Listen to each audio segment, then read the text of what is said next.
Voy un segundo, es que cambié de computadora y me está dando como un problema ya. Ajá.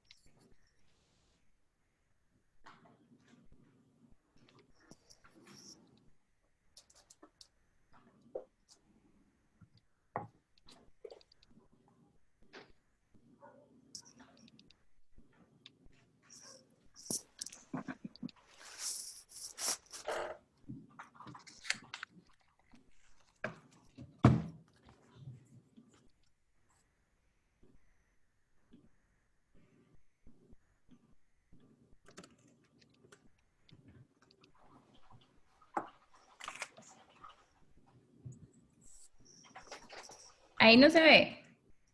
Todavía no. Ok. No.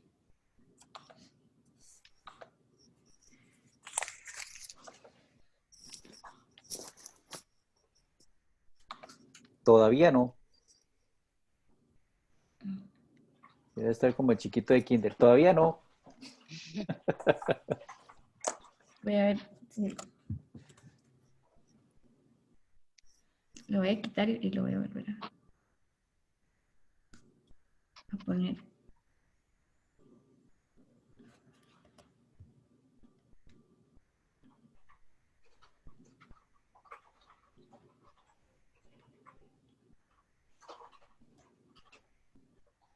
Eh, ahí. Ahora sí. Ya. Sí. Sí, ahora Ah, sí. bueno, les voy a exponer sobre la braquiterapia, porque, bueno, escogí este tema porque vi que muchas veces en los cursos como que se ha hablado un poco de esto, pero no se explicaba muy bien como qué era. Entonces, investigué un poco para ver qué era este tipo de terapia. Este es una forma de tratamiento radioterapéutico y se colocan los isótopos radiactivos dentro o cerca de la zona que se requiere, bueno, del tumor, digamos. Se puede utilizar sola o en combinación con cirugía o también radioterapia externa y quimioterapia. Donde se utiliza usualmente es en mama, en piel, en próstata y en cervix. Okay. Bueno, también se le llama como radioterapia interna. Esta permite una mayor dosis de radiación en un área más pequeña y la fuente de radiación está cerrada en un implante que tiene una forma como de una pastilla. Se coloca dentro del cuerpo, muy cerca o si se puede, digamos, dentro del tumor. De esta manera, la radiación afecta el menor número de células normales que sea posible. Y hay dos tipos, intracavitaria, que se coloca, digamos, dentro de una cavidad en el cuerpo, como el recto o el útero, o puede ser intersticial, que son cuando los implantes se colocan dentro o cerca del tumor. Okay, entonces, como les dije antes, la ventaja de esta terapia es que solo afecta a una zona muy localizada alrededor de la fuente.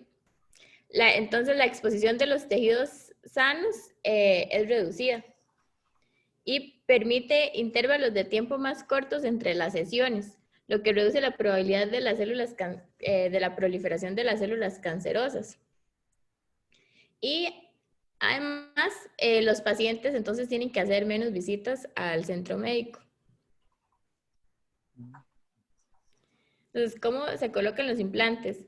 Entonces, bueno, primero se colocan en un quirófano, en una habitación que esté diseñada para hacer, bueno, intervenciones quirúrgicas y además tenga protección radiológica. Uno o más de los implantes se colocan en la cavidad del cuerpo o en el tejido, ¿verdad?, del tumor, con un aplicador, que es como un tubo de metal o de plástico, y a este tubo se le llama catéter. Y se hacen estudios por imágenes, ¿verdad?, radiografías, ecografías, resonancias y tomografías computalizadas para encontrar, ¿verdad?, el lugar ideal y asegurarse que el implante se colocó donde debe ser. Y además es importante que las personas que realizan esta intervención deben utilizar equipo de protección personal, ¿verdad? Para protegerse de la exposición a la hora de manipular los implantes. Y entonces, dentro de la braquiterapia tenemos la braquiterapia de alta dosis, que es que permite dar un tratamiento de alta dosis por varios minutos, de 10 a 30 minutos usualmente. Se utilizan usualmente fuentes de iridio que tienen un periodo de desintegración de 73.83 días y, bueno, por emisión beta y captura electrónica a estados de platino y osmio. Las tasas de curación utilizando la braquiterapia de alta dosis son comparables a la cirugía y a la radiación externa. Y esta técnica, ¿verdad? Se obtienen mejores resultados cuando se combina con las otras técnicas, ya sea radioterapia externa, quimioterapia o la cirugía. Las ventajas de la braquiterapia de alta dosis es que el paciente no lleva la fuente radiactiva y no puede irradiar a otras personas. Evita controles de los implantes. El tratamiento se lleva a cabo en una habitación plomada. El tratamiento es ambulatorio y dependiendo del tipo de cáncer o no, no se requiere anestesia. Cuando se utiliza braquiterapia de alta dosis, como mencioné aquí, ¿verdad? Es de 10 a 30 minutos usualmente. Entonces, con el catéter, ¿verdad? Se guía la fuente hasta el punto donde se quiere irradiar y luego de esos 10 o 30 minutos se retira. Entonces, por eso es un tratamiento ambulatorio y tiene esa ventaja de que no se tienen que estar controlando los implantes de los pacientes. Usualmente se utilizan tumores en los bronquios, el esófago y cerebrales, que no pueden recibir otros tratamientos por su ubicación anatómica y tamaño.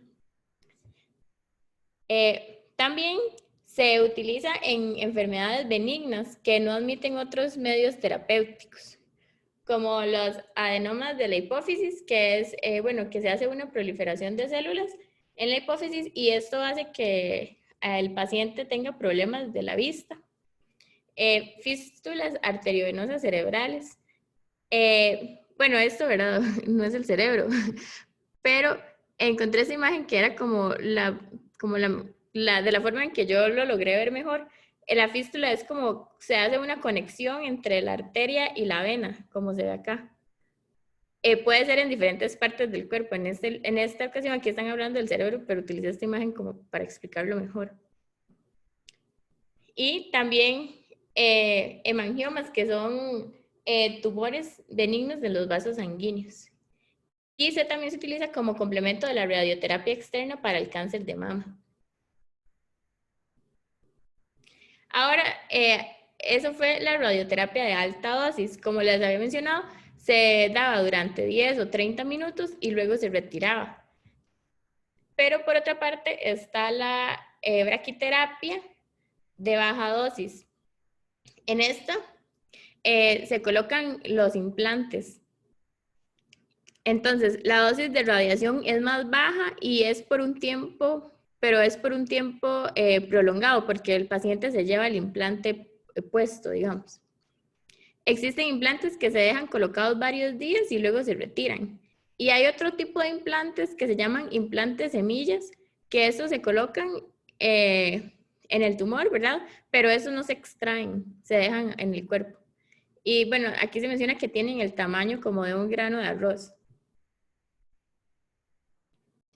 También, encontré que muchas de las personas una de las como dudas que tenían más las personas que recibían este tratamiento es que preguntaban si el cuerpo de ellos iba a emitir radiación, ¿verdad? Mientras tenían la braquiterapia. Entonces, se explica que con un implante temporal, ¿verdad? Estos son de baja dosis. El paciente permanece en el hospital y se le limitan sus visitas. Además, se le pide que mantenga cierta distancia con sus visitas y que no reciba visitas que sean mujeres embarazadas o niños. Y, ¿verdad? Esto siempre dependiendo del tipo de implante y del tratamiento, porque no se puede como generalizar para todo. Cuando las personas tienen un implante permanente, que fueron los que expliqué antes, como los implantes semillas, ¿verdad? Es de muy baja dosis porque esos se dejan en el cuerpo hasta que se desintegren. Entonces, la radiación no se desplaza mucho más allá del área de bajo tratamiento. Entonces, hay muy pocas probabilidades, digamos, de que la persona pueda emitir radiación. Sin embargo, se toman ciertas precauciones como mantenerse alejado de niños y mujeres embarazadas, especialmente, ¿verdad? Justo después de haber recibido los implantes. Entonces, algunas consideraciones que se deben de tener a la hora de hacer la braquiterapia es que la recuperación de las células se da durante y después de la aplicación, ¿verdad? Porque el implante lo puede tener la persona varios días o puede tener un implante semilla. A la hora de hacer los cálculos de dosis, se debe tomar en cuenta el tiempo de exposición y el tiempo de recuperación. Y no hay mucha información, ¿verdad? Una desventaja es que no hay mucha información sobre los valores de tiempo de recuperación. Este tiempo de recuperación es el tiempo, digamos, que duran las células del cáncer, digamos, proliferándose. Y ahora les voy a poner un video que explica mejor. Y me avisan, está en inglés, pero tiene subtítulos.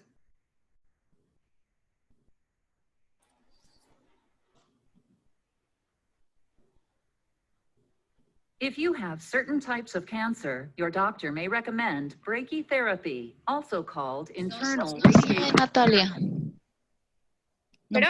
No podemos ver el video. Voy a continuar como la diapositiva que estaba. Ah, perdón. Voy a cambiar.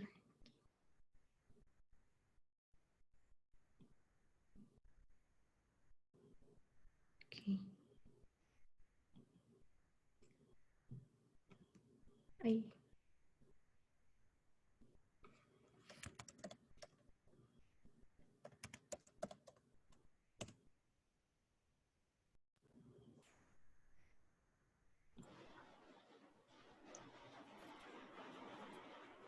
Ahí lo pueden ver. Sí. If you have certain types of cancer, your doctor may recommend brachytherapy, also called internal radiation therapy. The cells in the body grow and divide as part of the normal cell cycle. The cell's nucleus controls this process.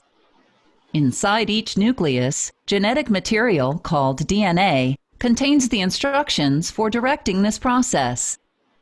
Sometimes the cell's DNA becomes damaged.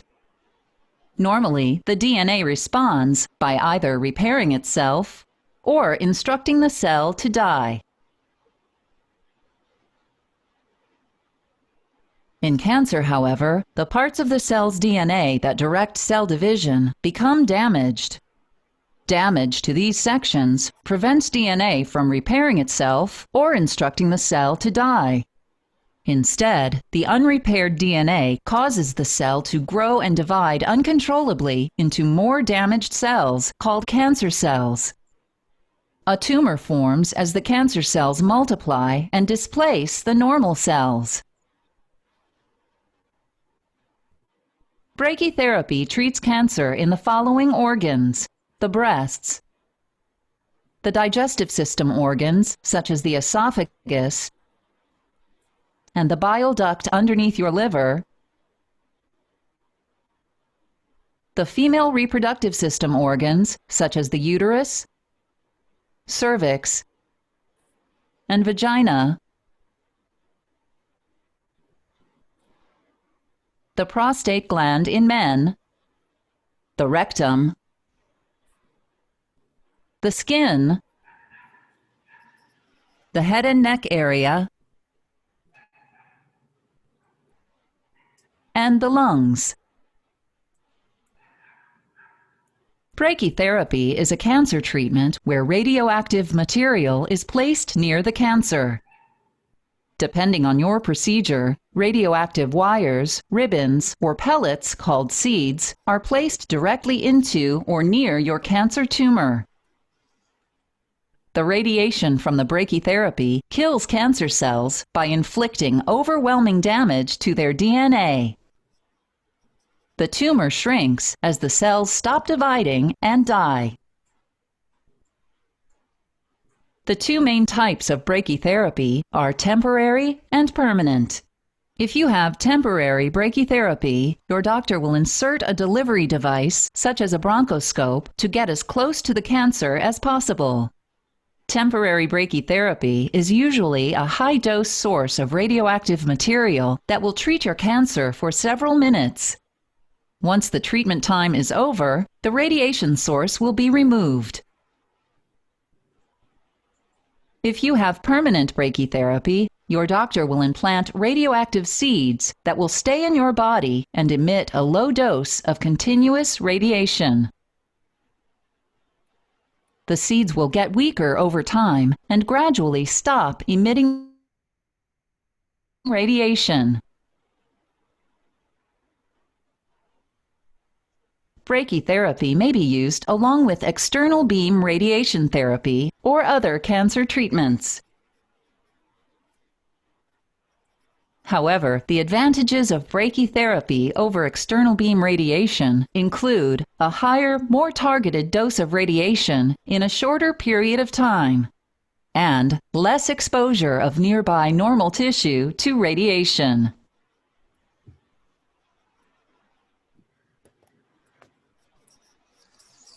Ok.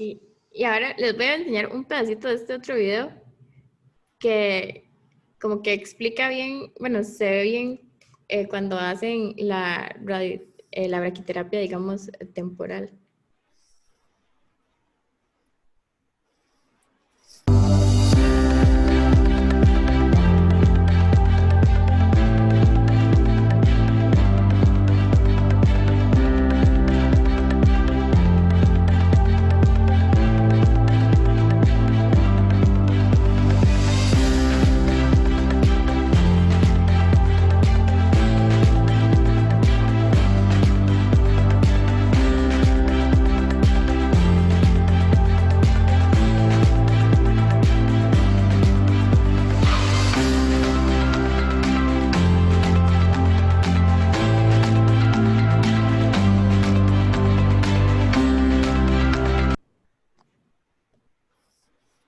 Okay. Ahora les voy a volver a compartir la presentación.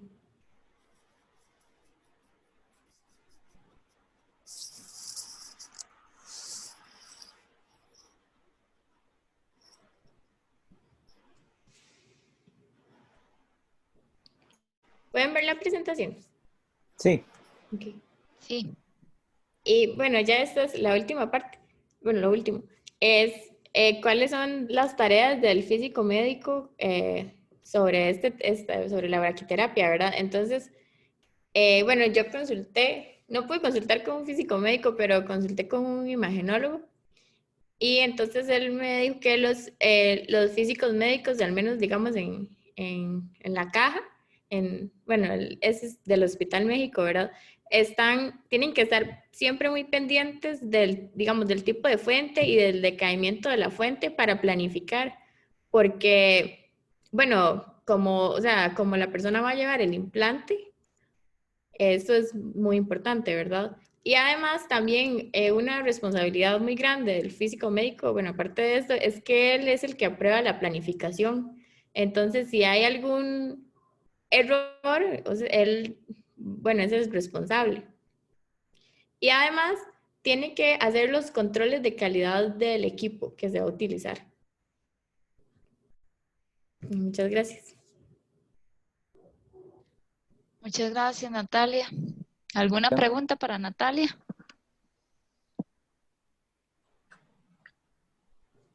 No, gracias, Natalia. No tengo preguntas, más bien es como una observación, bueno, para Natalia y Marvin, porque son los que están. Tal vez es para que no se confundan tal vez en el concepto. Digamos, la braquiterapia no es tanto de baja y alta dosis, sino es la tasa de dosis. Digamos, en ambos casos puede ser que se entregue, no sé, 2 Gray al paciente. Lo que pasa es que como la tasa es alta en una, entonces en 10 minutos o 15 minutos se puede lograr y en la otra tal vez es en cuestión de días. Entonces, nada más para que... ¿Me entendí? Mm, No. Sí. Sí, como es una fuente continua, el asunto es cuestión de tiempo. No Exacto, digamos, no es que no, uno entrega más dosis que la otra, exactamente. no es que uno la hace más rápido por la tasa de Sí, dosis. correcto. Ese detalle está muy importante. gracias. Muchas gracias, Diego. Muchas Entonces gracias, vamos, Natalia. Está muy bonito y el video también, muy explicativo. Así tal cual es como esa de cuello cervix, así es como se hace, tal cual. Sí, es que, bueno, a mí me pasa con los términos médicos y eso que me cuesta como mucho, tal vez imaginarme bien qué es lo que, lo que pasa. Entonces, por eso me gustaron los videos porque se ve como muy gráfico, pero tampoco traen como imágenes fuertes, porque hay unos que, Claro, sí, no, que no, digamos, asustan mucho. el video incluso es un poco, como chocante porque uno dice, ay, Dios mío, qué feo. Pero sí, en la realidad es así tal cual como se pone. Claro, como los tumores que vimos ahora, el tumor que enseñó Priscila, que fue bastante, no es lo mismo verlo en un videito que Sí. verlo en la realidad. Ajá.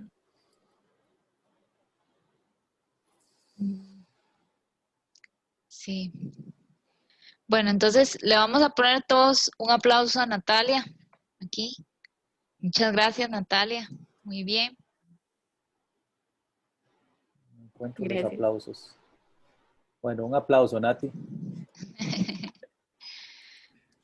Con tanto público. Bueno, entonces Tenemos- ahora vamos a continuar con la clase. Voy a poner la presentación. Lo último que hicimos fue este ejercicio.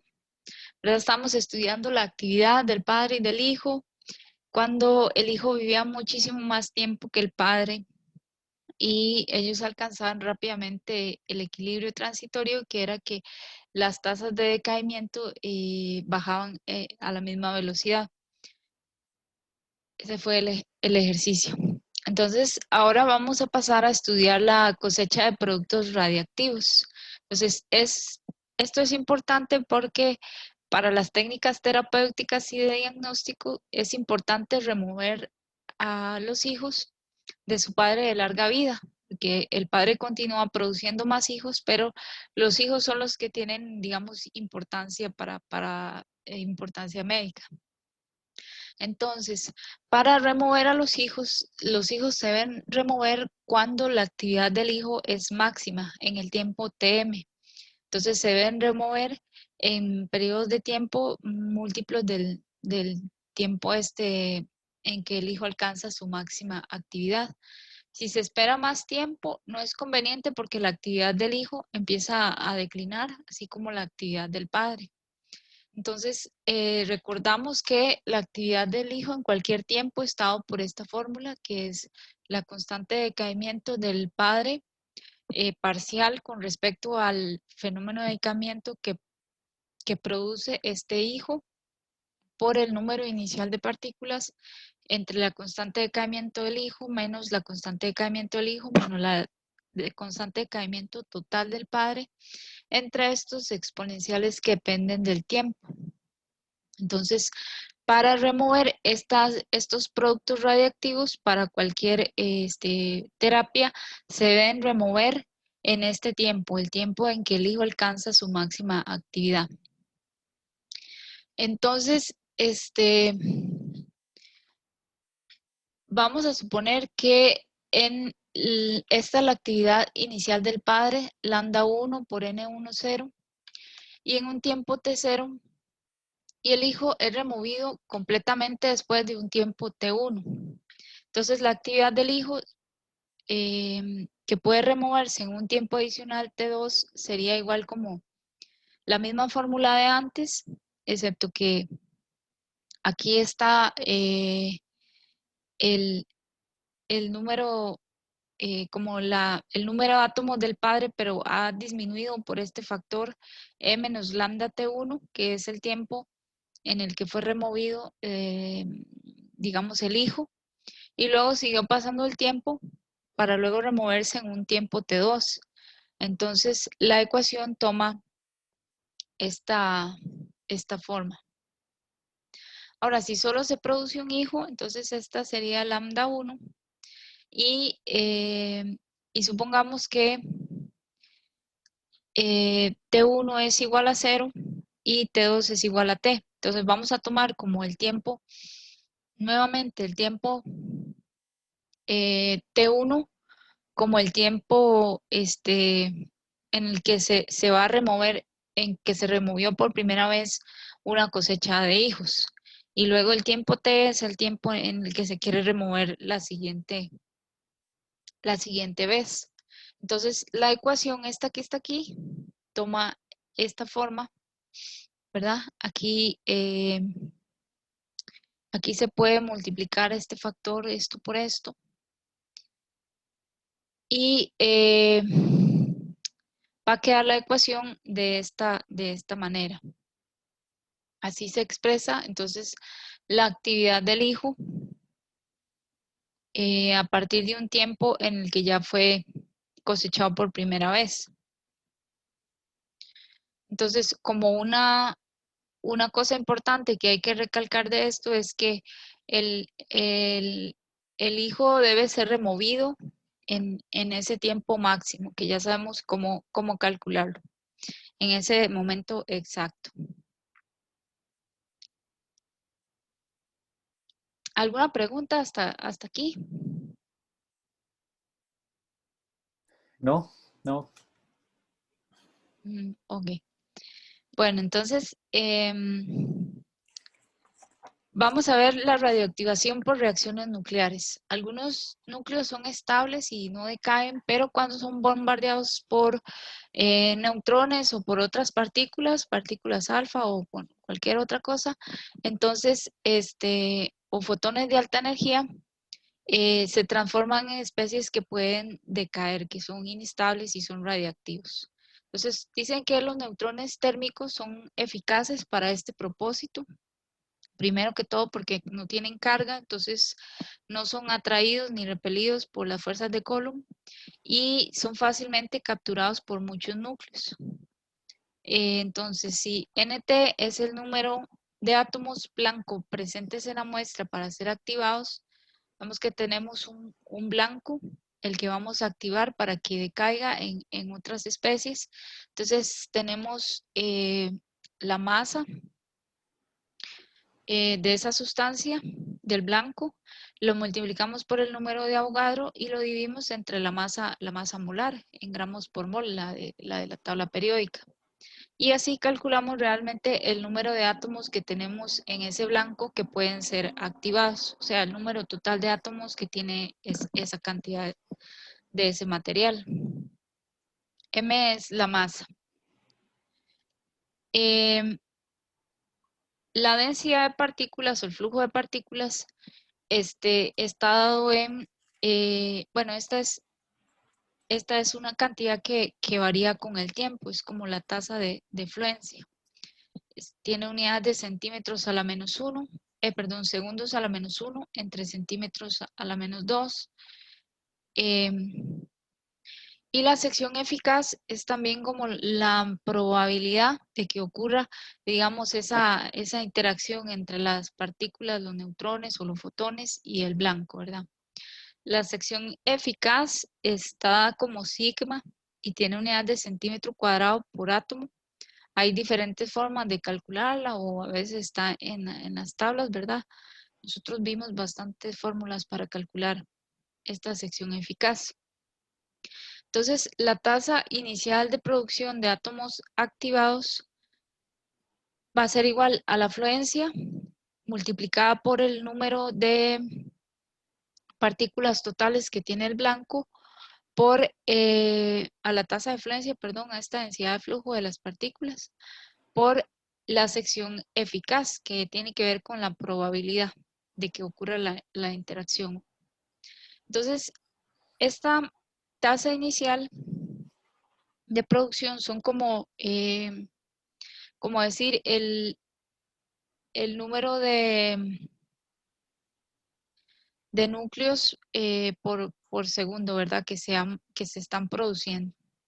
Entonces, la tasa inicial de producción de la actividad de la fuente radiactiva, o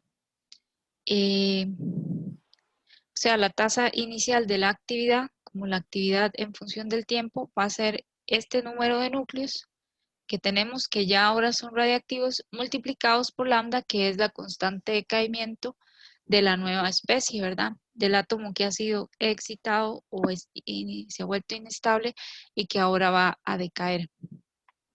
Esta constante tiene unidades de becquereles entre segundos a la -1 porque es una tasa de actividad, o sea, la variación de la actividad en función del tiempo. Conforme la población de átomos se incrementa, digamos, los átomos, la tasa neta a la cual se acumulan esos átomos radiactivos va a ser igual, digamos, al decaimiento menos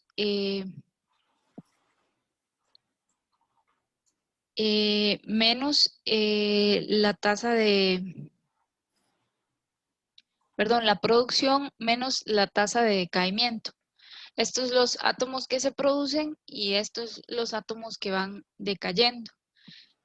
Esta tasa de decaimiento en algún momento puede igualar a la tasa de producción. Esta es la tasa de producción, digamos, por el bombardeo de neutrones o protones, y esta es la tasa a la que van decayendo. Entonces, en algún momento se igualan estas dos cantidades y ya tenemos aquí que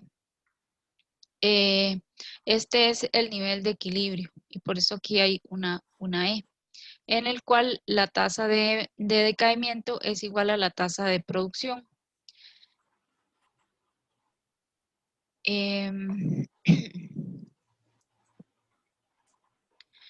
en cualquier tiempo después del inicio de la irradiación se puede escribir que la actividad de esos núcleos que se han generado, los nuevos núcleos radiactivos, es igual a la actividad en equilibrio, puesto que tiene esta expresión de aquí, por 1 menos E a la menos lambda por T. Entonces, la actividad se puede calcular con esta fórmula, o esta misma que es la equivalente. Esta es la tasa de fluencia, este es el número total de electrones y esta es la sección eficaz. Vamos a ver. Ahora, puede haber un caso especial en el que no ocurren decaimientos en un cierto periodo, en que el tiempo de decaimiento de la nueva especie es muy alto. Entonces puede ser de años, por ejemplo, o así. Entonces, hay un tiempo en el que no hay decaimientos. Entonces, la actividad en cualquier tiempo podría ser aproximada en cualquier tiempo, eso sí, cuando no están ocurriendo prácticamente decaimientos, es igual a lambda por la tasa de fluencia por el número total de átomos por la sección eficaz por el tiempo. Es una relación lineal con el tiempo. Eso sucede en este caso, ¿verdad? Este es un caso muy particular. Siempre que el tiempo en el que suceda esto sea mucho menor al tiempo del decaimiento de la fuente radiactiva. Entonces, vemos en este gráfico donde está la actividad relativa, la actividad, y aquí está el tiempo en unidades de la vida media. Entonces, esta es una vida media, 2 vidas medias, 3 vidas medias. En general, digamos, la fórmula, la ecuación que estaba en la ecuación anterior, como decir aquí, esta ecuación de aquí tiene en general esta forma que está, esta ecuación tiene esta forma. Pero podemos decir que para este tiempo, un tiempo menor que la vida media, el tiempo en esta región, la actividad es lineal con el tiempo, o sea que esta ecuación de aquí solo vale para esta región de tiempo aquí. Y así podemos determinar la actividad en esta parte con esta ecuación. La ecuación general es la ecuación que está escrita por esta curva y es la que está en la otra diapositiva que vimos antes. Entonces, esta aproximación es adecuada solo para estos intervalos de tiempo.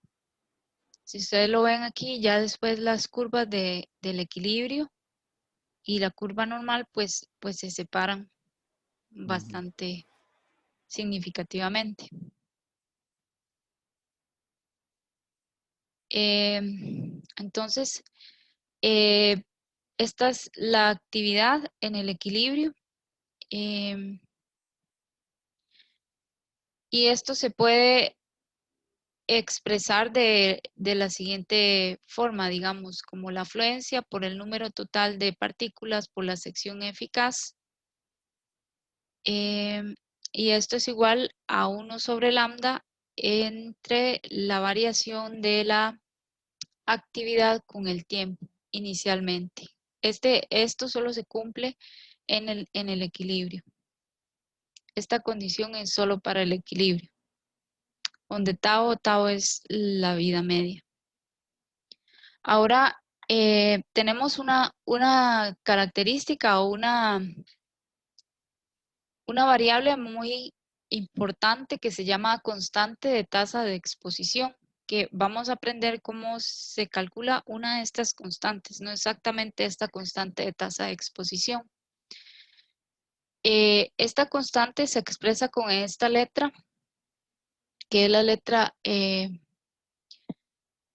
lambda en mayúscula, lambda, y aquí un delta. Delta corresponde a una energía específica. Entonces, la constante de tasa de exposición de un núcleo radiactivo emitiendo fotones es el cociente de esta cantidad. Esta cantidad es la tasa de exposición para unas ciertas energías por L cuadrado. L cuadrado es la distancia que hay de la fuente radiactiva a donde se está, digamos, midiendo esa exposición de la fuente radiactiva a donde se está midiendo. Y esta cantidad se divide entre A, que A representa la actividad de la muestra. Entonces, esto es importante porque esto nos ayuda a conocer, digamos, como cuál es eso es como una relación entre la tasa de la exposición y la actividad de la fuente a una cierta distancia L cuadrado. Entonces, las unidades de esta cantidad es el Rodhen por metro cuadrado entre Curie a la -1 entre horas a la -1. Y vamos a ver vamos a recordar un poco qué era la exposición. La exposición está definida para rayos X y rayos gamma. Entonces, esta cantidad que se llama constante de tasa de exposición está definida tanto para rayos X como para rayos gamma. Los rayos X también son radiación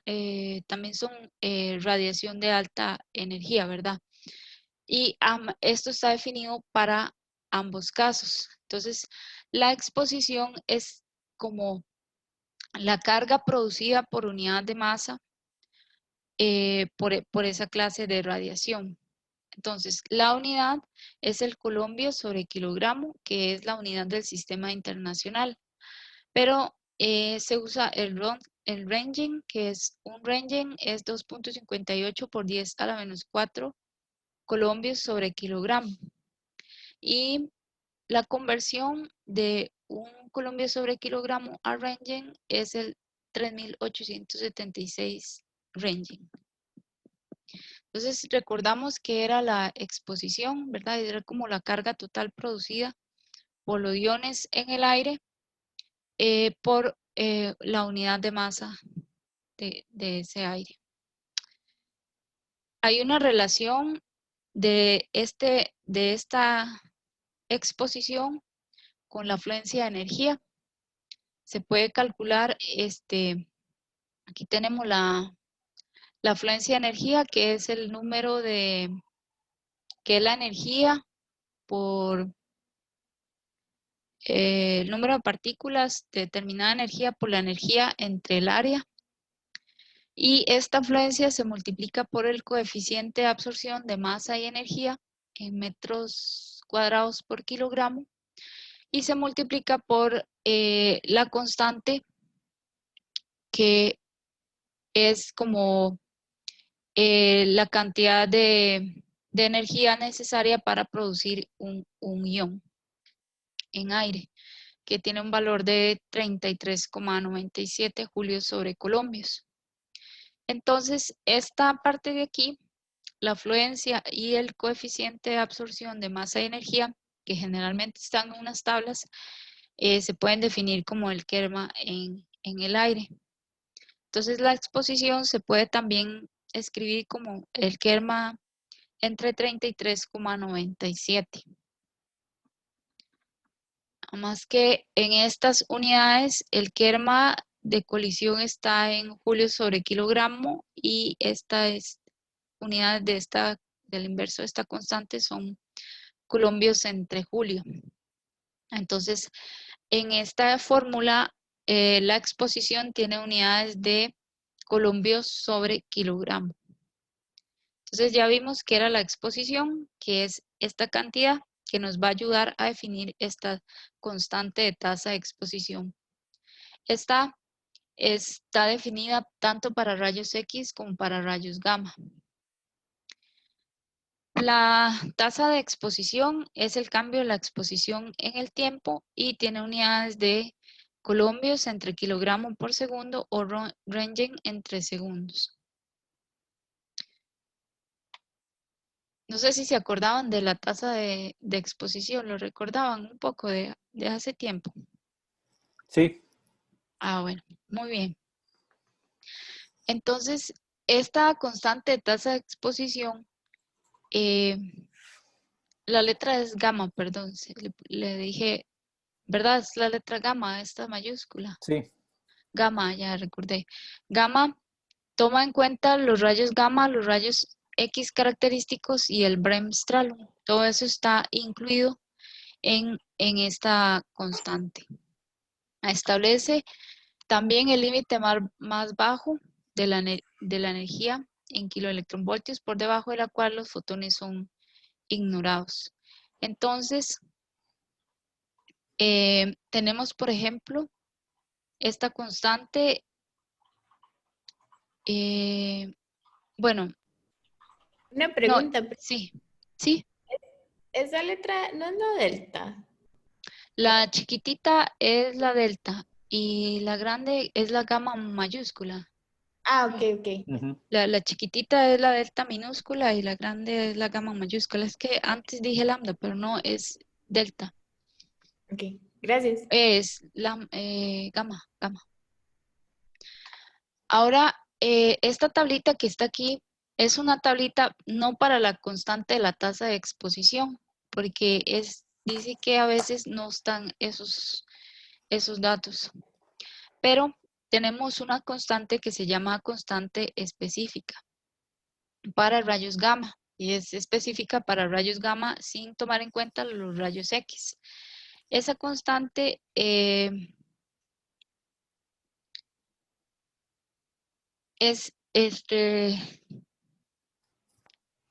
similar a la tasa de exposición, a la constante de tasa de exposición, ¿verdad? Que es esta que está aquí en la última columna, pero no es lo mismo. Puede ser similar, en algunos casos hay unas grandes diferencias. Entonces tenemos aquí en la tabla 6.1 ciertos radionúcleos que son cesio, cromo, y aquí está su vida media. Aquí tenemos la energía de los fotones y aquí tenemos la constante específica para rayos gamma y aquí tenemos la constante de tasa de exposición. Vemos que, por ejemplo, para la primera fila esta es 3.200 y esta es 3.249. Pero cuando ya tenemos,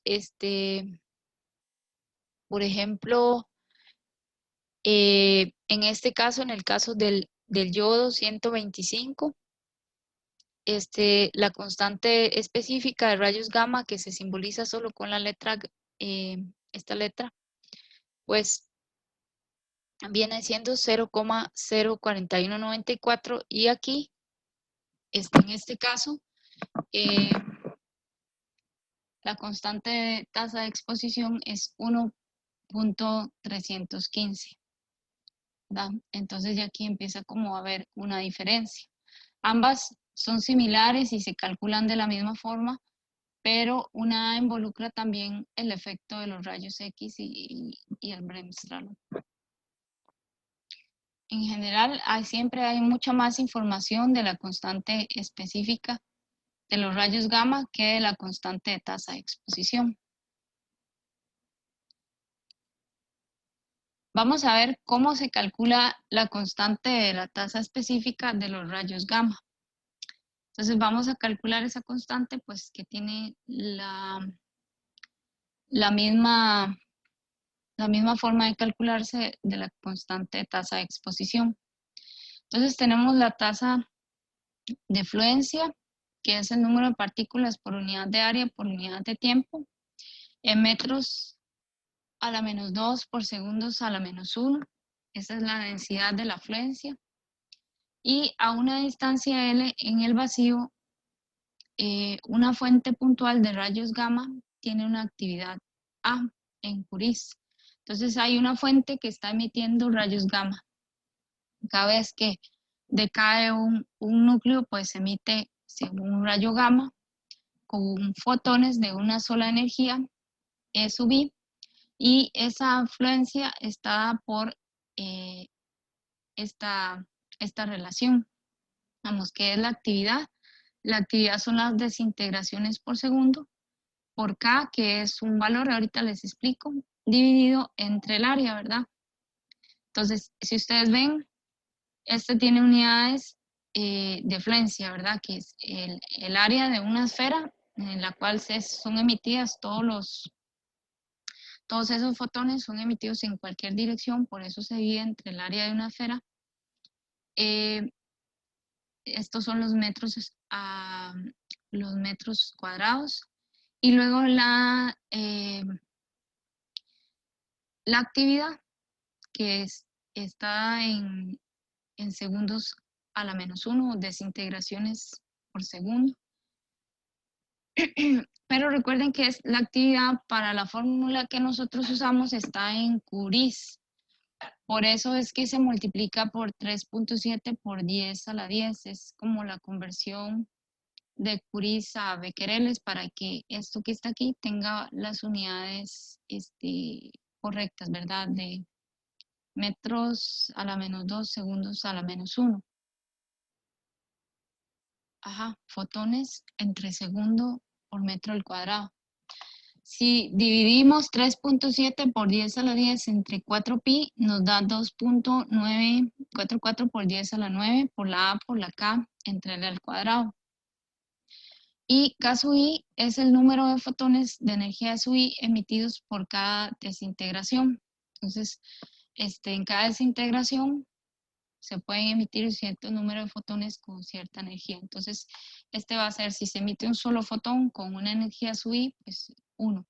Y si se emite más, pues ahí habría que poner ahí diferentes valores de K sub I.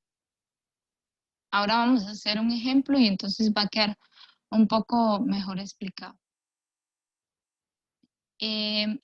Ahora, esta fluencia, esta tasa de fluencia, si la multiplicamos por la energía, se convierte en la densidad de flujo de energía, que es pues la energía por la tasa de fluencia. Entonces queda la fórmula igual, pero ahora la multiplicamos por la energía en megaelectronvoltios.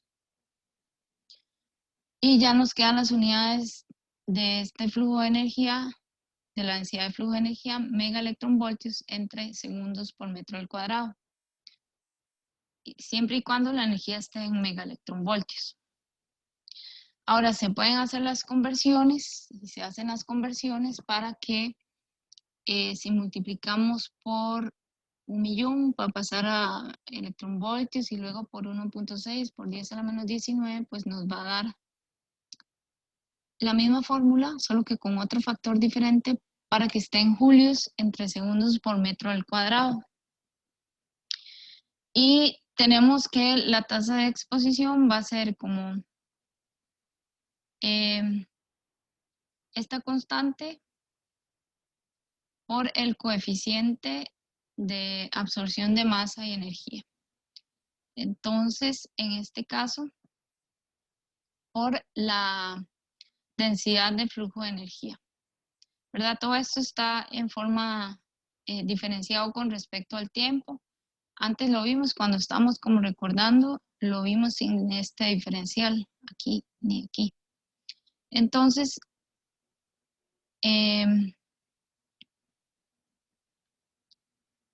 esto va a ser igual a 1 entre 33,97 por el coeficiente de masa y energía por esta densidad de flujo de energía.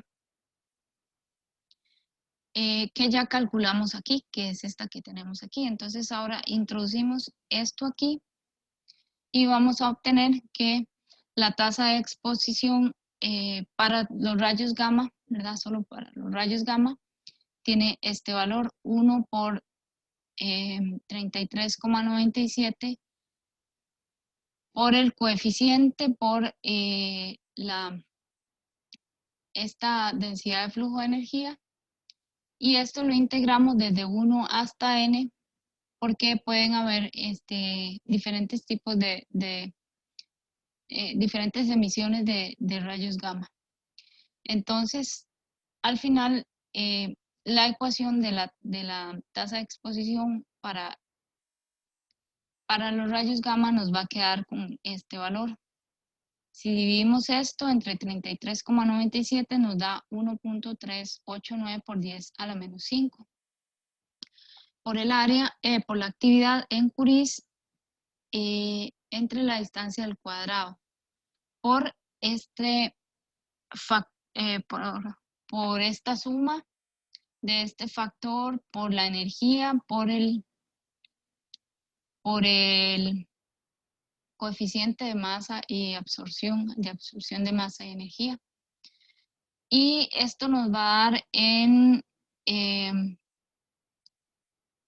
columbios entre kilogramo por segundo, pero la idea es que se quiere que dé en Rentgens. Entonces, esto se divide entre este factor y luego se multiplica por los 3.600 segundos para que nos dé en horas, porque están segundos. Entonces, al final, la tasa de exposición para rayos gamma da 1,93.8, la actividad entre la distancia al cuadrado por esta suma del factor K por las energías entre el coeficiente. Y recuerden que este coeficiente pues está en unas tablas. Entonces básicamente es como encontrar la actividad y las energías y la constante y ese factor K. Y aquí tendría esta ecuación unidades de Rentgen entre hora. Entonces, esta constante específica de rayos gamma sería la exposición por la distancia al cuadrado entre la distancia de la fuente, ¿verdad?, al punto donde se está midiendo la actividad, o donde se está haciendo la medición, entre la actividad, y entonces va a quedar que la constante específica de rayos gamma es esta cantidad que está aquí. Y las unidades serían Röntgen por metro cuadrado entre Curie por hora, ¿verdad? Porque ya multiplicamos por metros cuadrados y dividimos entre los Curies. Y esto es, digamos, cuando tenemos una especie que está decayendo y emitiendo rayos gamma. Vamos a hacer un ejemplo. Este es, dice, vamos a ver. La desintegración del cobalto 60 va acompañada por la emisión de dos fotones, uno a 1.17 megaelectronvoltios y otro a 1.3 megaelectronvoltios. En ambos casos, el factor K vale 1, ¿verdad? Porque solo hay un fotón de cada energía. Entonces, para calcular esta constante específica de los rayos gamma, pues tenemos la fórmula 1,93.8 por el caso I, que en este caso tenemos dos, caso I que vale 1, sería 1 por la energía, 1.17 por el coeficiente, más el factor de 1, que es la K, por la energía, por el coeficiente para el otro fotón. Y esto nos da una constante de exposición de 1.29 Röntgens por metro cuadrado entre Curies sobre horas. Y así se calcula esa constante específica de rayos gamma para el cobalto 60. Entonces no sé si les parece fácil el ejemplo, tal vez me ponen una manita, si está fácil o sea, ya aquí es la fórmula, porque antes expliqué cómo se hacía. No sé si les parece fácil.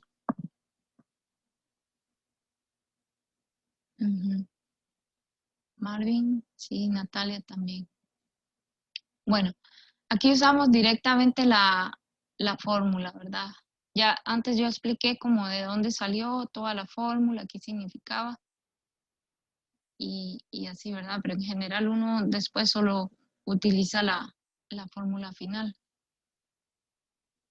Ahora, hay una constante equivalente que se llama constante de tasa de Kerma en el aire, que es lo mismo, similar, muy similar, pero no se llama constante de tasa de exposición, sino se llama constante de tasa de Kerma.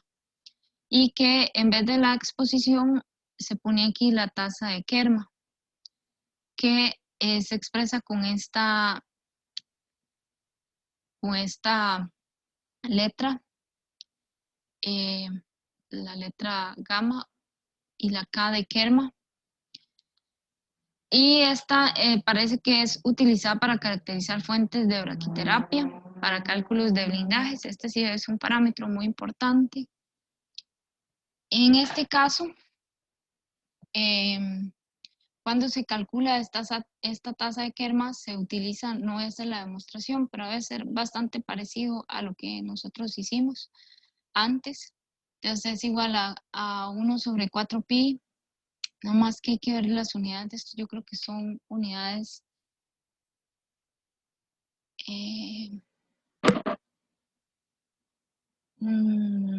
como tengo que ver estas unidades, algo así como julios entre kilogramo por metro parece, pero por este factor aquí hay que revisar. Bueno, viene siendo la fórmula parecida, pero aquí este factor gamma es la probabilidad de emisión de un fotón de energía de su I, es como el factor K, y este es el coeficiente de transferencia de energía que para el aire.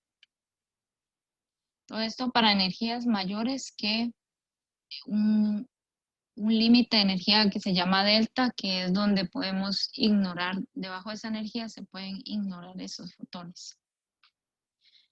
Entonces así es como se calcula la constante de tasa de Kerma en el aire. Nada más aquí me quedé pensando cómo eran las unidades de esto, porque vean este número aquí. vamos a hacer un ejercicio. Este es un ejercicio de libro. Entonces, dice, sobre un promedio de 1000 desintegraciones de yodo 131, los siguientes números y energías de fotones serán emitidos. Entonces se emiten todos estos fotones con todos estos megaelectronvoltios. Y, por ejemplo, se emiten en 1000 desintegraciones 16 fotones de esta energía, 853 de 0.364 megaelectronvoltios y así sucesivamente, hasta un total de 1053 fotones por desintegración, en 1000 desintegraciones. Entonces, vamos a calcular la constante específica de rayos gamma haciendo uso de los datos del apéndice D3. Pero yo lo que yo quería mostrarles era cómo yo resolví el ejercicio. Porque el ejercicio es fácil, igual es solo usar la fórmula, pero como tiene una cantidad ahí de fotones y desintegraciones, pues yo consideré como importante cómo hacerlo yo. Entonces, voy a dejar de compartir por un momento para que vean mi pizarra. Entonces, la constante específica de rayos gamma va a ser igual a 193.8 por la suma desde I hasta N de los K sub I por E sub I por el coeficiente de masa, de absorción de masa y energía dado para cada energía en el aire. Y entonces nosotros ahora no tenemos dos ni un fotón, sino que tenemos bastantes datos. ¿Cuántos datos tenemos? Como 9 datos. 9 datos. Lo que tenemos que hacer es realmente esta suma. Multiplicar los K sub I por los E's por los coeficientes. Entonces,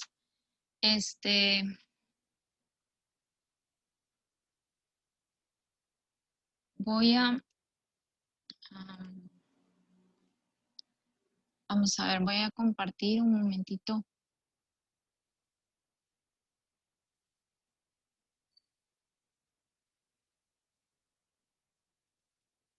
Mi pantalla.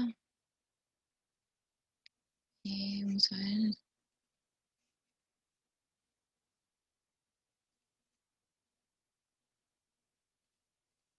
Ya voy. Voy a explicar cómo resolví el ejercicio, porque no era tan sencillo.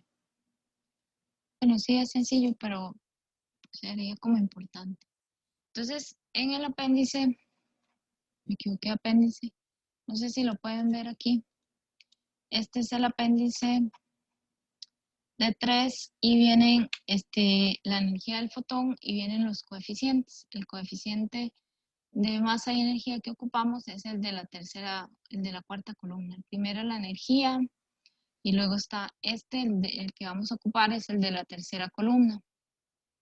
Pero lo ocupamos para el aire. Entonces, vamos a ver, aquí están para el aire en la página 560 y nosotros tenemos unas energías que van desde 0.7 megaelectronvoltios hasta 0.08, o al revés, desde 0.08 hasta 0.7. Entonces, 0.08 es este.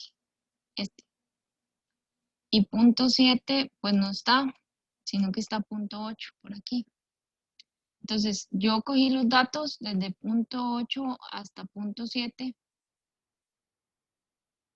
y de ahí estos son los datos que tenemos que usar, pero tenemos que multiplicar, o sea, no están exactamente los valores de los fotones, no están descritos en esa tabla. Entonces uno tendría que hacer interpolación o hacer algún método ahí como para sacar los valores de los coeficientes para cada valor de la energía. Y yo lo hice de la siguiente manera, entonces yo quería que ustedes lo vieran. Vamos a ver qué les parece. Yo no hice la interpolación uno por uno, sino que lo hice diferente. Vamos a ver. No sé si pueden ver el archivo de Excel. Sí, sí se ve. Ajá. Entonces, esto que está aquí, esto que ustedes ven aquí, es la tabla del apéndice de 3. Esa es la tabla. Entonces, yo tomé los coeficientes y los apunté aquí para estas energías, ¿verdad? Las que vienen en la tabla. Entonces, yo lo que hice fue graficar esta energía en el eje X y estos coeficientes en el eje Y. Y luego le puse que hiciera un ajuste y le puse que hiciera un ajuste polinomial de grado 6. Entonces, después que hice un ajuste polinomial de grado 6, ya tengo una fórmula para encontrar los coeficientes. Pero bueno, este es el método que yo hice para resolver esto. Entonces, yo calculé aquí para estas energías, que son las que vienen en la tabla del ejercicio, hice la fórmula, no sé si la ven aquí, hice la fórmula que me dio Excel y calculé los coeficientes. Pues ahí yo diría que más o menos, ¿verdad? Porque si uno ve, digamos, cerca de entre 0.5 y 0.6 es como 2.96 y 2.95, no tiene como ninguna tendencia, pero cuando yo veo 0.6, algo que está cerca de 0.6, no me queda tan cerca de 0.0, 2.96 o 2.95, pero bueno, ahí más o menos me salió. Y entonces después yo puse aquí el número de fotones con esa energía. Y hice el producto, que es el producto que está en la fórmula. La K va a ser el número de fotones. Luego tenemos la energía en la fórmula. Entonces yo lo multipliqué y luego tenemos el coeficiente. Entonces yo multipliqué estos tres valores y el producto lo anoté aquí y luego lo sumé. Los sumé todos porque hay que sumar todos los productos según la fórmula. Entonces yo lo hice en Excel y ese producto me dio 11.25 por 10 a la 46. Entonces ahora sí, no sé si les quedó claro cómo pude hacer yo las... Sí. Sí. Sí. ¿Les parece bien? ¿Ustedes hubieran hecho la interpolación aquí o qué hubieran hecho ustedes? ¿Alguien con una idea? Probablemente es más rápido hacerlo como usted lo hizo. Porque hacer las interpolaciones son bastantes. Sí. Bueno, eso es como una idea de cómo podían resolver el problema. Entonces, ya que hice la suma y la suma de todos estos me da 11.25746. Sin embargo, yo dividí esto entre 1000, porque recuerden que, digamos, no es por... este factor es como para una desintegración, ¿verdad? Y ahí se vieron que eran 1000 desintegraciones. Entonces yo dividí todo esto entre 1000 porque estos datos son sacados de 1000 desintegraciones, de un promedio de 1000 desintegraciones. Entonces, este resultado me da 2.18 Röntgen por metro cuadrado entre Curies sobre horas. Ese es el resultado de ese ejercicio.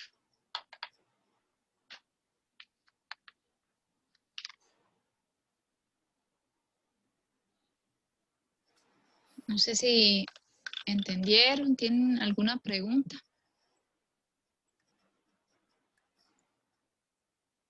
No, está bien. Ah, bueno. Bueno, entonces esa era la unidad 9. Ahora vamos a pasar a estudiar la unidad 10.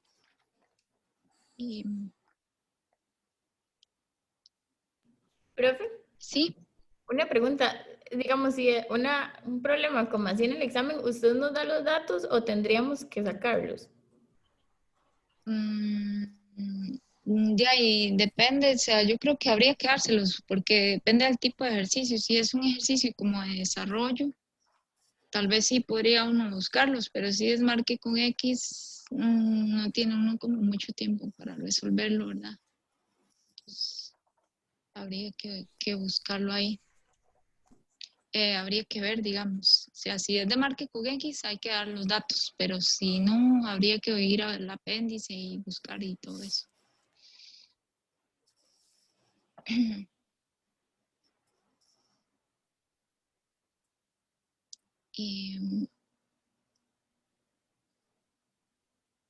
Pero yo creo que yo casi siempre voy a hacer marque con X, no estoy segura. No sé si tienen alguna otra pregunta sobre esto. No, de momento Bueno. estamos bien. Bueno, entonces vamos a estudiar ahora la unidad 10, que es una parte de la física de la radiación no ionizante. En esta parte vamos a ver lo que es el ultrasonido. El ultrasonido que se utiliza, bueno, en la medicina, ¿verdad?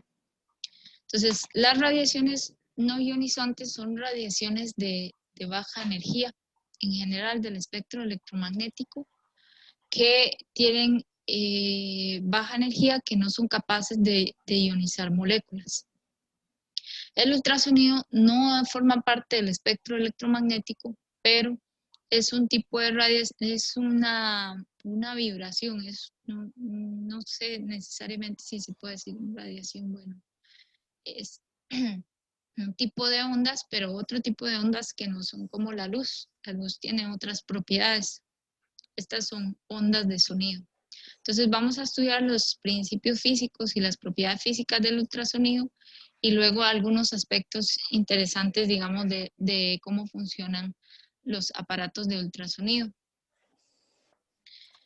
El primero son las características. El ultrasonido son ondas de sonido. Se utilizan como técnicas de diagnóstico y que se basa en recopilar los reflejos de los haces ultrasónicos que son reflejados por las diferentes estructuras del cuerpo, los diferentes tejidos. Y como eso el sonido es un tipo diferente de onda. La luz es una onda transversal y es una onda electromagnética. La luz se puede propagar en el vacío y en los materiales. En cambio, el sonido necesita para propagarse un medio material. El sonido no se puede propagar en el vacío. Cualquier tipo de sonido, ¿verdad? Por eso se dice que es una onda mecánica. Todas las ondas mecánicas, su característica es que necesitan un medio material. Y el origen del sonido es una vibración de un cuerpo elástico. El sonido es cualquier vibración. En este caso, digamos, cuando oyen ustedes una voz, es la vibración de las cuerdas vocales. Una guitarra es la vibración de las cuerdas. El radio, pues lo que hace es la vibración de esas membranitas en los parlantes. Empiezan a vibrar, tienen como unas membranitas, unas estructuras ahí que vibran. Y los tambores, pues es la vibración del cuero del tambor y así sucesivamente. Son ondas elásticas y transmiten energía. Lo que hacen es deformaciones en los materiales, pero deformaciones de tipo elástico, que no son permanentes. Como todas las ondas tienen las siguientes propiedades en general que se aplican a todas las ondas. La velocidad en metros por segundo, que se puede expresar como la longitud de onda por la frecuencia. La frecuencia está en hercios o segundos a la menos 1. Y la frecuencia angular tiene unidades, se define como 2pi por la frecuencia. Esta tiene unidades de radianes por segundo y esta tiene unidades de hercios. El periodo de la onda tiene unidades de segundos y el periodo es como 1 entre la frecuencia. Y luego la longitud de onda lambda, que es la distancia que está entre cresta y cresta o valle y valle, cuando se ve la propagación de la onda en función de la distancia. Entonces, si tenemos aquí la distancia, aquí la onda tiene un máximo, la distancia entre máximo y máximo, o mínimo y mínimo, se llama longitud de onda. El periodo es el tiempo transcurrido entre un máximo y un máximo, o entre un punto y su punto homólogo después en el tiempo. Eso es el periodo. El periodo y la frecuencia son inversos y todos están relacionados a través de la velocidad de la onda. El número de onda es como 2pi sobre lambda. Está relacionado con la longitud de onda y tiene unidades de metros a la menos 1. Entonces, estas son algunas características comunes de las ondas. La frecuencia en general o la longitud de onda nos permite clasificar las ondas, tanto las de luz como las de sonido. Ahora, también, además de la longitud de onda, muchos de estos aparatos lo que emiten son pulsos. No emite una onda continua, sino como partes de onda separadas por ciertos tiempos. Entonces, estos pulsos tienen las siguientes características, digamos, la distancia entre cresta y cresta, máximo y máximo, se denomina periodo. También el tiempo entre cresta y cresta se denomina periodo, y la distancia entre cresta y cresta o valle y valle se denomina longitud de onda. La distancia entre un pulso y otro pulso es el periodo de repetición del pulso, ¿verdad? El periodo de repetición del pulso. Y este tiempo de aquí es la duración del pulso, ¿verdad? Es el tiempo que dura el pulso. Muchos de los aparatos de ultrasonido son manejados mediante, lo que hacen es emitir pulsos. Entonces también no necesariamente la onda tiene que ser una onda continua, sino puede ser una serie de pulsos.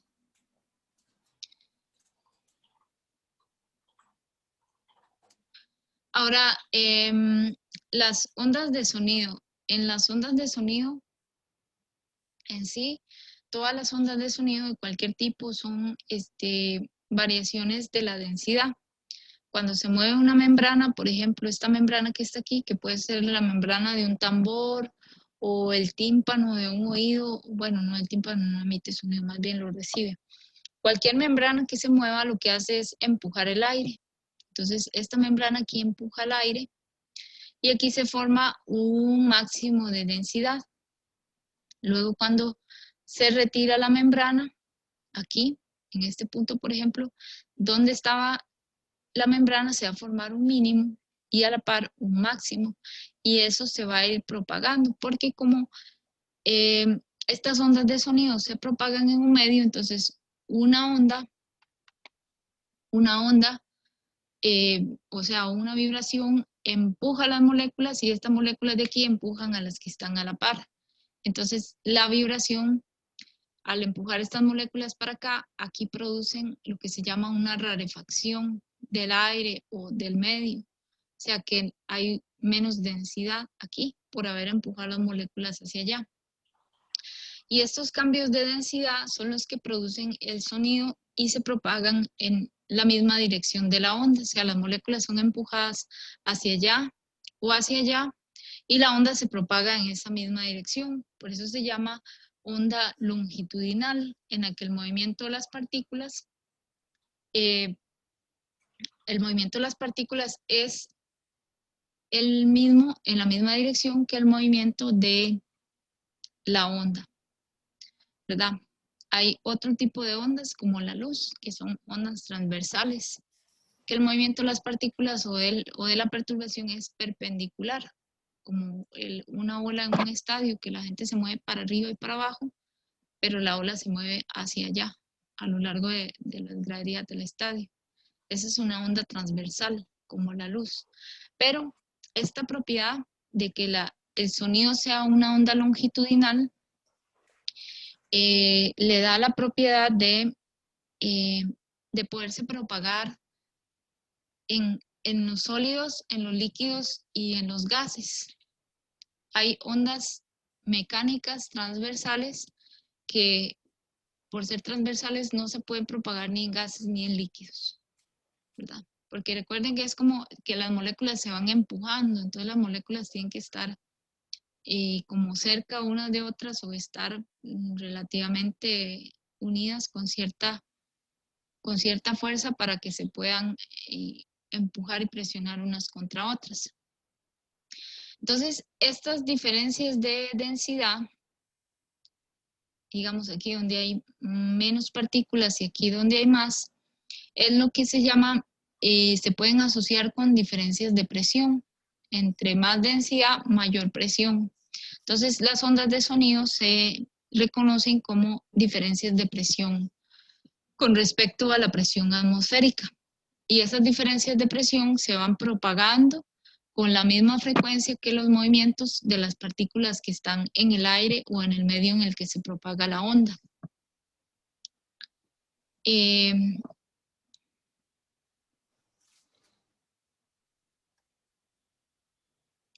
Bueno, vamos a ver.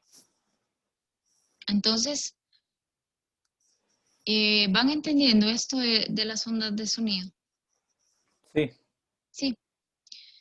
Bueno, las ondas de sonido son en realidad fluctuaciones de la presión. Entonces, si podríamos graficar aquí una onda que se propaga a lo largo de una distancia, la onda de sonido sería un aumento de la presión, luego una disminución, aumento, disminución de la presión y así sucesivamente. Cuando el sonido llega a los oídos de nosotros lo interpretamos como sonido. No todas las ondas de sonido tienen esta forma así senoidal, sino que pueden tener cualquier otra forma. Y ahora la amplitud de la onda, este valor máximo o mínimo de la onda, está asociado con el volumen o la energía que puede transmitir esa onda. Esta amplitud está aquí, está relacionado con el cambio máximo de presión que se hace sobre ese fluido entre B.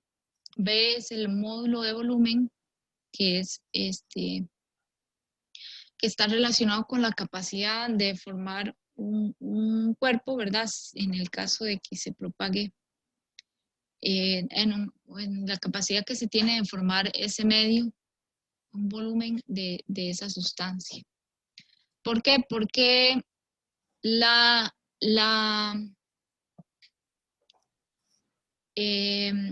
cuando las ondas de sonido viajan, lo que hacen es ir empujando la materia, ir empujando las partículas. Entonces, eso lo que hace es una compresión del material y luego lo libera. Entonces, el material como que se relaja, pero entonces son compresiones de los materiales y por eso está involucrado aquí el módulo volumétrico.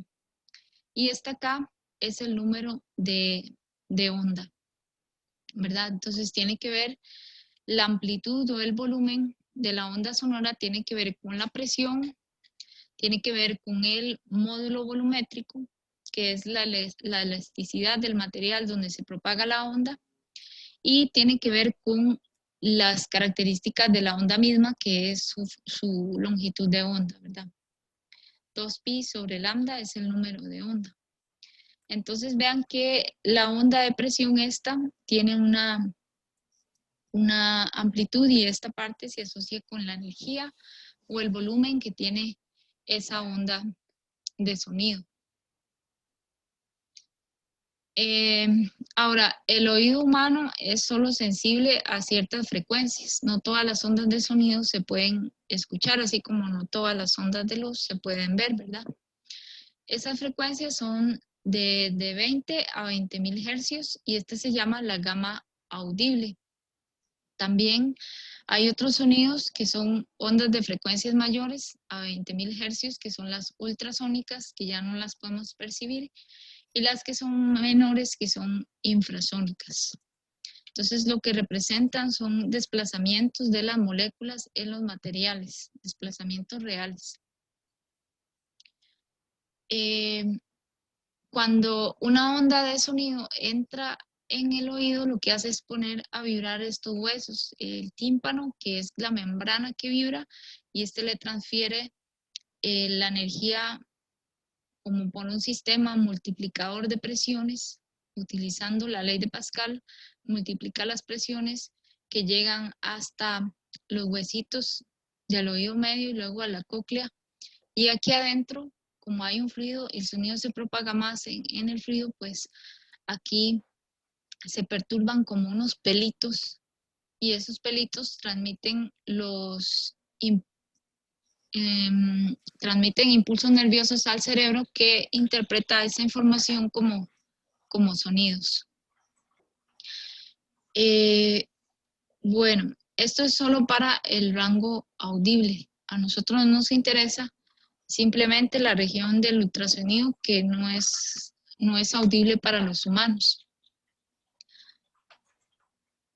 Una característica muy importante de las ondas de sonido es su velocidad y que tiene mucha importancia para nosotros porque nos interesa ver cómo se propaga en los diferentes tejidos del cuerpo, que el cuerpo tiene partes sólidas, partes líquidas y partes gaseosas. Entonces, la velocidad está relacionada también con la facilidad que se tenga de comprimir ese material a través del cual se está propagando el sonido, y también tiene que ver con la facilidad, con la distancia entre las moléculas, porque si las moléculas están muy separadas, pues la información pues tarda como más tiempo en transmitirse de una a otra molécula. Por ejemplo, para los fluidos, la rapidez de la onda de sonido va a ser igual a la raíz del módulo de compresión volumétrica entre la densidad del fluido, ¿verdad? El módulo de compresión volumétrica nos dice qué tan fácil es comprimir ese fluido. Después, para un sólido, como una varilla, la velocidad es igual a la raíz del módulo de Young entre la densidad. El módulo de Young nos dice qué tan fácil es comprimir un material. Y luego tenemos la rapidez del sonido en un gas ideal. En este caso, depende directamente de la temperatura, bueno, de la raíz, de la temperatura, de la constante R de los gases ideales, que es 8.31 julios entre mol por Kelvin, y de la masa molar. Esta es la masa molar, pero tiene que estar en kilogramos. Luego tenemos aquí una constante de los gases ideales que tienen diferentes valores para los diferentes gases. Entonces podemos ver en esta tabla la rapidez del sonido en diferentes materiales. Aquí están los gases a diferentes temperaturas. Y digamos, en el aire la rapidez del sonido es 344 metros por segundo. En helio es 999.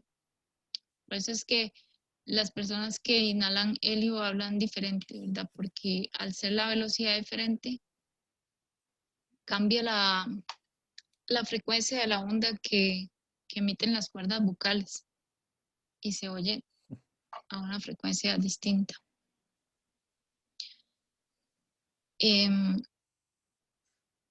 Vamos a ver, viendo esta tabla, ustedes me pueden decir dónde se propaga más rápido el sonido. tal vez me lo escriben en el chat.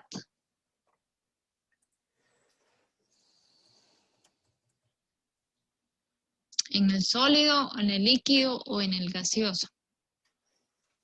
Muy bien, Marvin. ¿Alguien más que quiera participar?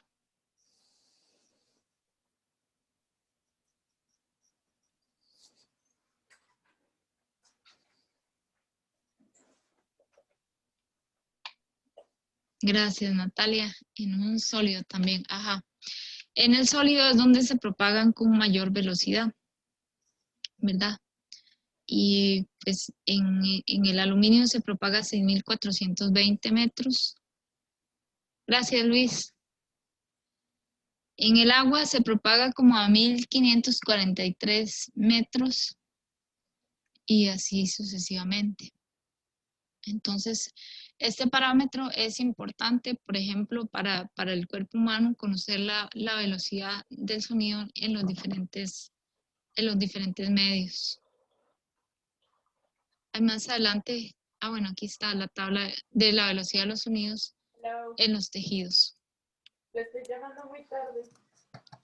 Y tenemos aquí, por ejemplo, que en el aire, ¿verdad? En el cuerpo hay aire. La velocidad es de 330 metros por segundo. En el pulmón es de 600. En el agua es de 1.480. En la grasa, 1.565. En el cráneo, que es de hueso, ¿verdad? Que es duro, es como 4.000. En el hígado es 1.555.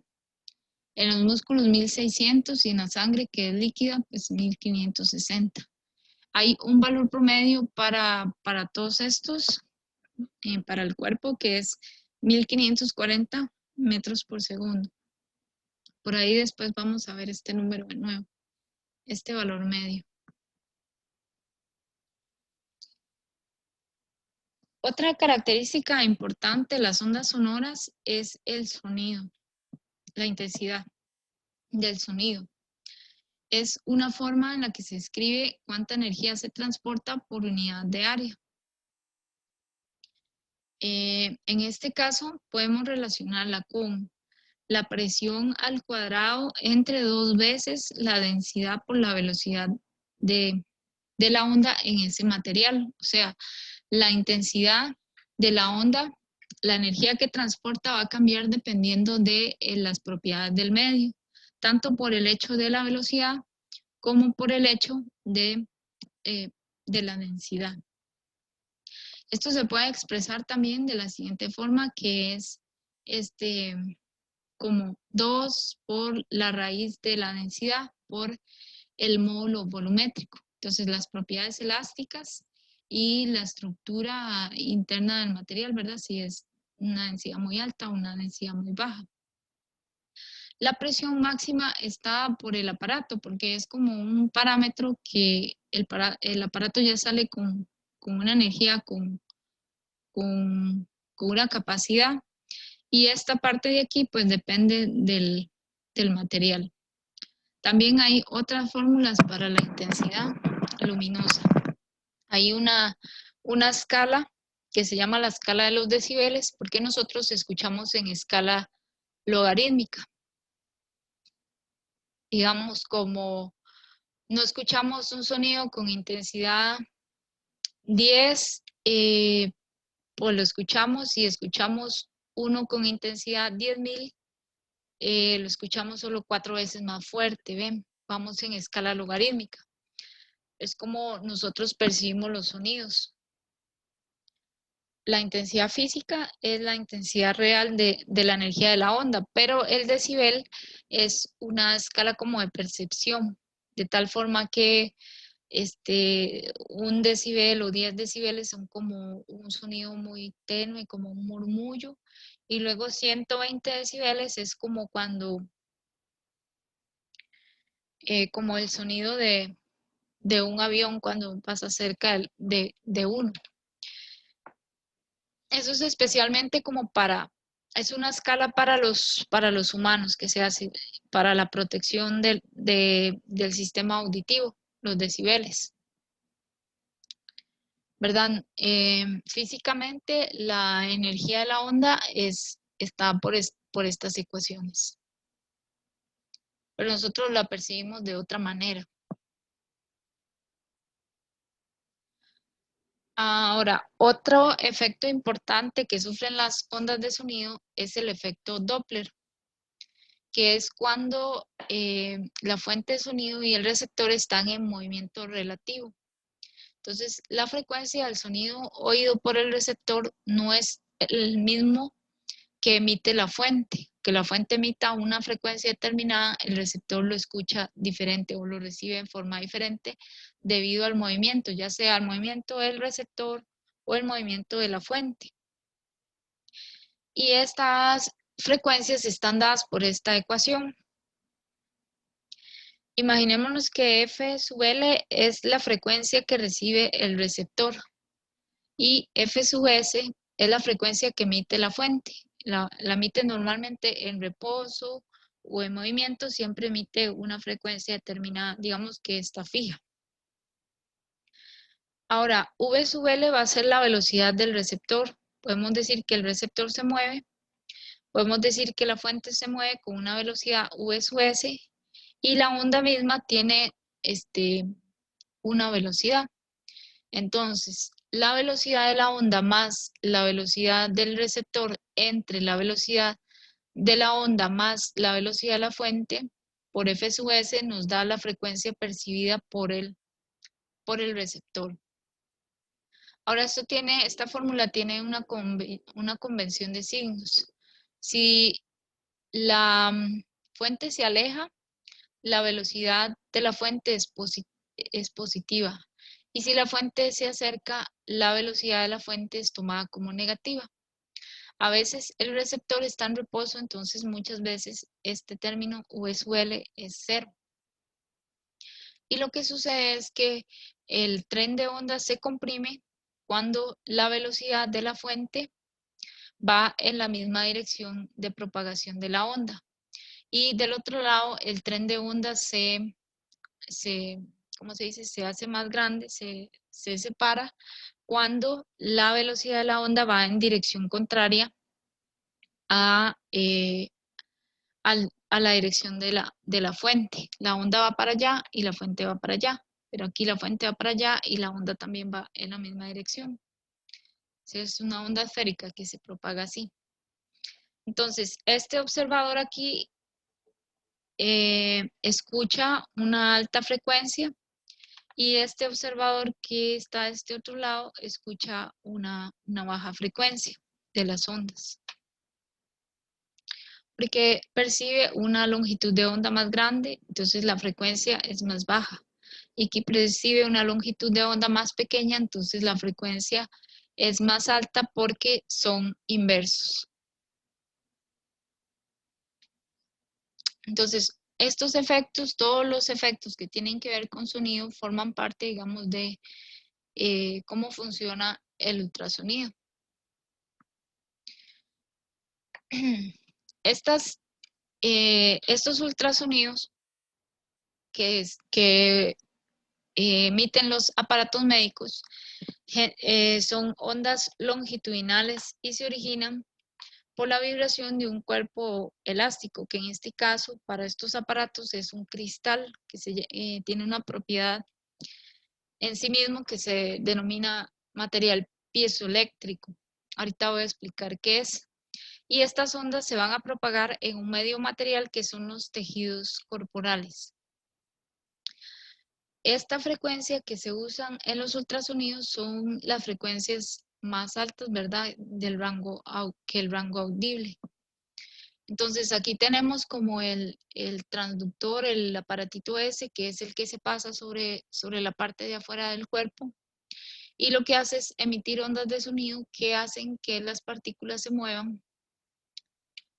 Se dé una serie de compresiones y rarefacciones de las partículas o unos cambios ligeros de presión. Entonces, esa onda acústica se va transportando por todo el tejido y va transmitiendo energía.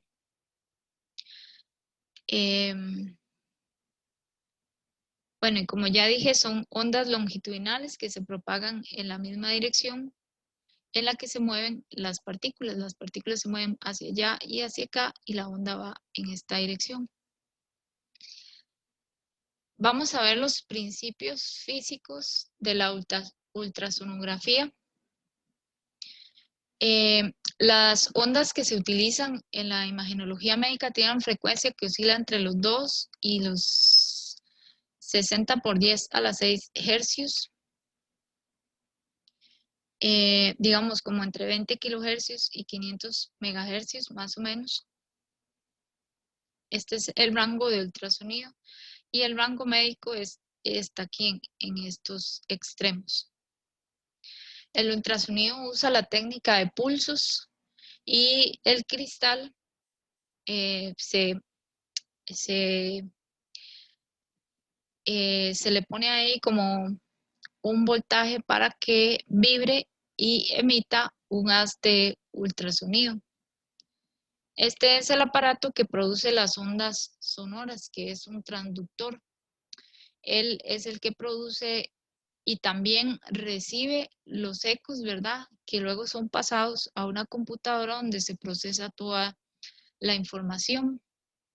Contiene este tipo de cristales piezoeléctricos y ellos convierten la energía eléctrica en sonido y también hacen el fenómeno inverso. El sonido lo convierten en una señal eléctrica. El material que se usa es una cerámica que se llama zirconita de titanio de plomo y es el cristal que tiene esa propiedad piezoeléctrica. Existen diferentes tipos de acuerdo a la forma en que se ordenan sus componentes. Entonces aquí yo puse este que es lineal, este que, como era uno de estos, es radial y bueno, existen diferentes tipos, aquí pueden verlos. Vi un montón de tipos. Es que decía, existen 4 tipos y luego vi que había más de 4 tipos, entonces no quise poner cuántos tipos habían. Luego tenemos el material piezoeléctrico, que es este material que se pone aquí en el transductor. En este caso, este es el material que vibra. Cuando se le pone un voltaje a este material, el material empieza a sufrir unas vibraciones. Y también cuando él recibe vibraciones, empieza a emitir un voltaje. Lo que sucede es que tiene unas propiedades en los que cuando se somete a una tensión mecánica o un movimiento, la masa adquiere una polarización, o sea, como que se vuelve, las moléculas todas vuelven su lado positivo hacia un lado y su lado negativo hacia el otro, produciendo un voltaje neto en el material, ¿verdad? Y entonces ese voltaje puede ser interpretado y relacionado con la frecuencia de la vibración y también con la intensidad con la que vibra. Y también al contrario, ¿verdad? También cuando recibe la vibración, también puede ser medido el voltaje. O cuando se le pone un voltaje, pues vibra con cierta frecuencia y con cierta intensidad. Los materiales que se conocen como piezoeléctricos son, por ejemplo, en la naturaleza existen el cuarzo, el rubidio y una sal. Y también hay materiales cerámicos que presentan esa propiedad.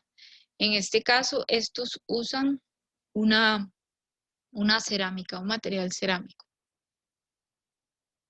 Y entonces, por aquí se aplica la diferencia potencial y esto lleva, esta información de la vibración y los voltajes pasan a una computadora para ser procesados e interpretados.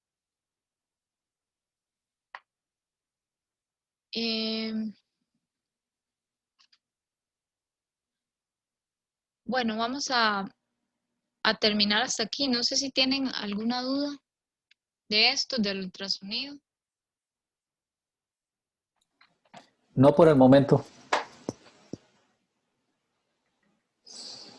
Bueno, entonces, vamos a ver, la próxima semana, si Dios quiere, Expone Eric el viernes. Pero Eric no está. Y el miércoles siguiente expone Luis. Ok. Entonces, que pasen buena tarde. Bueno, muy bien. Gracias, profesora. Bueno, igualmente. Hasta luego a todos. Hasta luego, luego. Luis. Gracias. Chao, Xiomara. Buenas tardes. Chao. Con mucho gusto.